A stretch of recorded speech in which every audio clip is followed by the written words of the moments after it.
as a Jewish woman like Jen, I'm curious when it comes to the state of Israel, and Jen has her very strong opinion that it is not Israel wagging the American dog, it's American wagging the Israel dog, that we are actually Israel and they are, as RFK has said, and we'll get to RFK shortly, that he has intimated this idea that they're just our aircraft carrier in the Middle East, nothing more, nothing less. Religion is just used as a facade for what it's really all about, which is empire.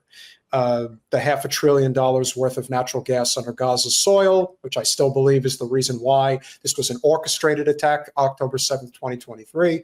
Then, of course, the endless amounts of Mediterranean waterline real estate that Donald thinks is going to be a great idea. You know, we've got a lot of problems, but I'm curious how you see it. Do you see it as a case of Israel controls us, we control them, or is it a combination of both? I think it's a combination of both, and maybe that's because I spend my days in Congress and I see the tremendous, tremendous influence that AIPAC and Christian Zionism and the war industry have, but particularly AIPAC, I would say, not just AIPAC. You know, there are all these Jewish groups that are constantly and Kufi, but they are so organized. And when we talk to our friends in Congress, they say, look, they out-organize you 10 to 1. They never stop calling us. They never stop appearing in our offices, whether it's AIPAC or it's the American Jewish Congress or it's this group or it's that group. They're constantly there on the local level and on the national level. And, you know, they're constantly taking people to Israel to see what the Israeli government wants them to see and coming back and parroting what they see and hear. So I think it goes both ways, and I don't think we can underestimate the power that these lobbies have. I often think, how different would our policy be if AIPAC didn't exist? And I think it would be totally different.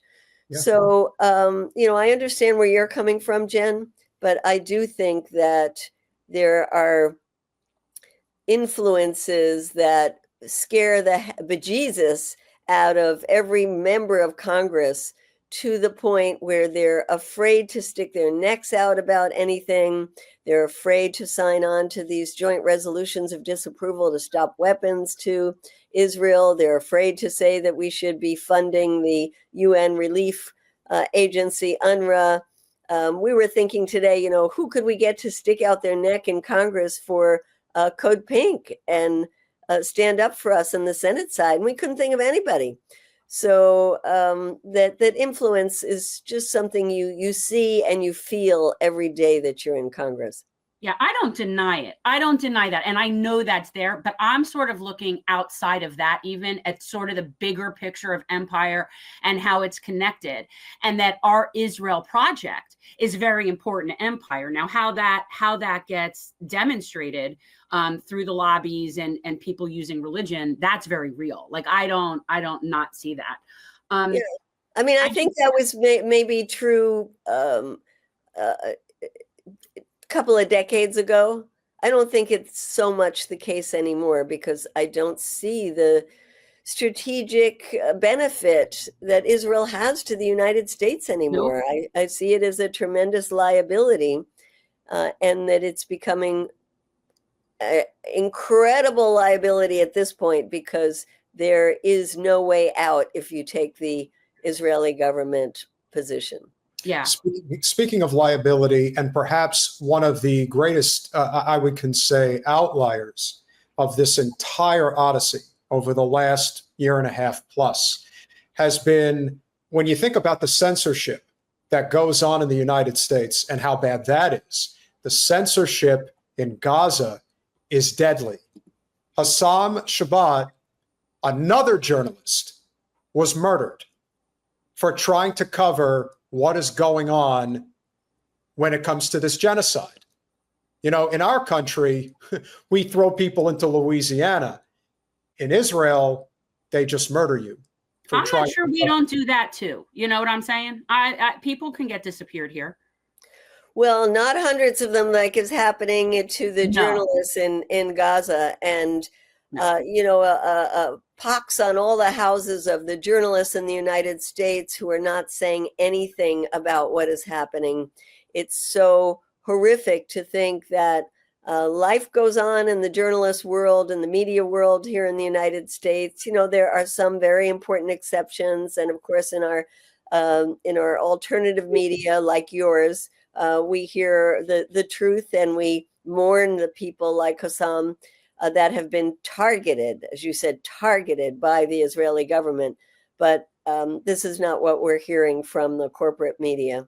No, of course not.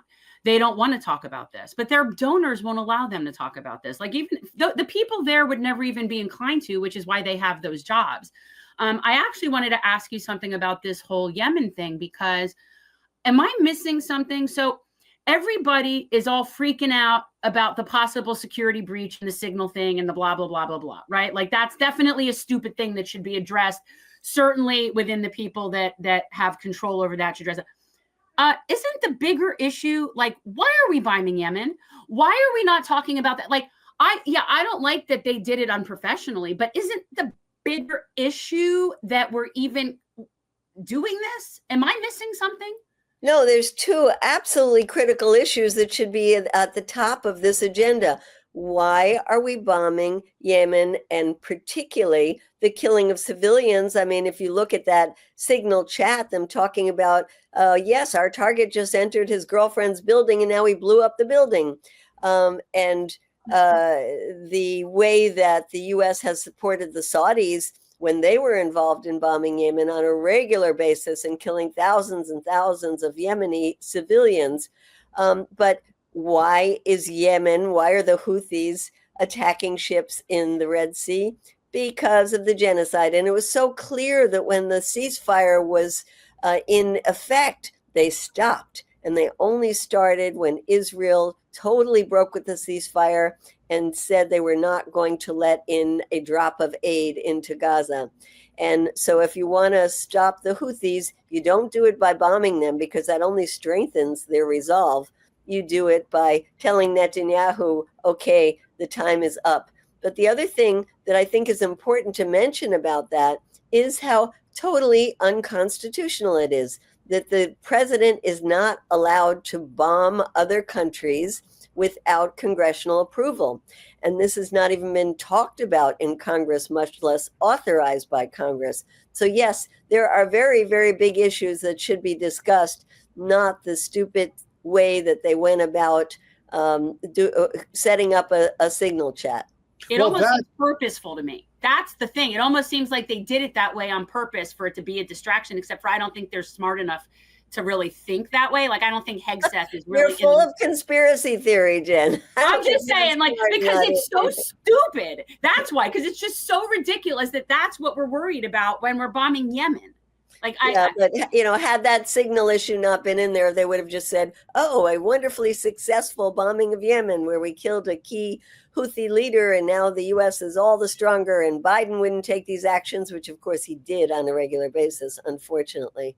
But we're so much stronger now with Trump. And I would ask, since foreign policy is something that you know very well, Yemen, for all intents and purposes, is the poorest nation in the world.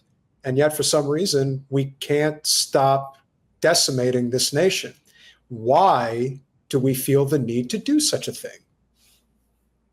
Well, have you seen the people that come out on the streets in Yemen in support of the Houthis, even people who don't like the Houthis? And I've been to Yemen. There's many of them. They are out on the streets saying thank you. And do you know how people around the world are saying the only ones who are coming to the support of the people in Gaza are the Houthis? And they have gained tremendous love around the world for what they are doing. And that is something that the U.S. powers that be find very upsetting. And in general, the Houthis have been independent and strong and refuse to buckle, whether it's under the pressure from the Saudis or from the U.S., now from Israel. They are very poor, but they are very tenacious. Yeah. like the Palestinians. Yeah. That's the thing. Like, they get it. They get it. And it's something that it's like the white people just are not grasping the concept. They're just not able to grasp this concept that indigenous people have about their land, because we don't have that. We really don't have that. We're all somewhat transient from somewhere, like whatever. So like, we don't know what that is. But the Houthis know what that is, and the Palestinians know what that is, and those are the people that we traditionally are going to go for, the beat up the first. Like, those are the most vulnerable people because of their connection to their land. That's the whole point. So I have mad respect for Yemen, and the fact that we're bombing. Isn't Sana'a like one of the oldest continuously existing, if not the oldest in the world or something? It's absolutely beautiful. The old part of Sana'a is breathtaking. I'm sure. And we're just bombing that like it's garbage. And this is another thing, like, that's a white thing where you say, oh, we need this land, so therefore we're going to destroy all the good things of this land, and we're going to kill the history of this land. No, then you don't deserve the land, because it's clear that it's not yours. That's the thing. Like, if you could just bomb stuff that easily, obviously you don't like it. Well, and that's why the U.S. doesn't win in these wars, whether you're talking about the fight against the Taliban, and I'm not happy that the Taliban is in control of Afghanistan, but they're the indigenous people there. They weren't going to go anywhere. And that's why you can't defeat the people of Palestine, because they don't want to leave despite the horrific conditions right now. And I'm sure many would leave if they had a chance, just because they want to live. But in general, they want to stay on their land, just like the Houthis want to stay on their land. So yes, you're right. This connection to the land is something that is not very well understood by the powerful people in this country. Well, I would say that a fellow tribes member of yours, he said it very well the other day. Is a model for the United States. What is it doing? It's trying to hold on to a colonial situation. The epithet that many use against Israel, that you are an example of settler colonialism, that's correct. That's right. They are. They're not different in that way from Rhodesia or South Africa. And what happened to all of them? Whoops. Israel is arguably one of the last remaining settler colonialisms where the fight is still going on between the settlers and the people they displaced. Beautiful. It's not rocket science. It's not that complicated. It's really very simple. We had a question from our friend, do you see it, Peter? Where? From Medea. Oh. So this is the question from Medea. How can we all mobilize and to go end the occupation, bring the diaspora home to a liberated Palestine? We need no permission. Can you agree the time is now? And I'm not exactly sure what that means, but I'm with you, Maeve. I agree, but yeah. Yeah, I was speaking to a couple of members of Congress today, and they said they're not getting calls anymore, that now people are so consumed with the domestic issues. Are they going to take away my Social Security and my Medicare and Medicaid, and what is happening to all the cuts in the government, that's what's taking the priority for people, and that the resumption of the slaughter and the hundreds of people being killed now in Gaza has gone off the radar for many people. And I think that is terrible. We have to find ways to put this back in the center stage. And there are going to be protests this weekend all over the country. Many of them focused on what Trump is doing, but I think we can bring the Palestine message into those. And, you know, now that there is a Republican in the White House, it's easier to get Democratic support for this. So we have to be doing our best to get that.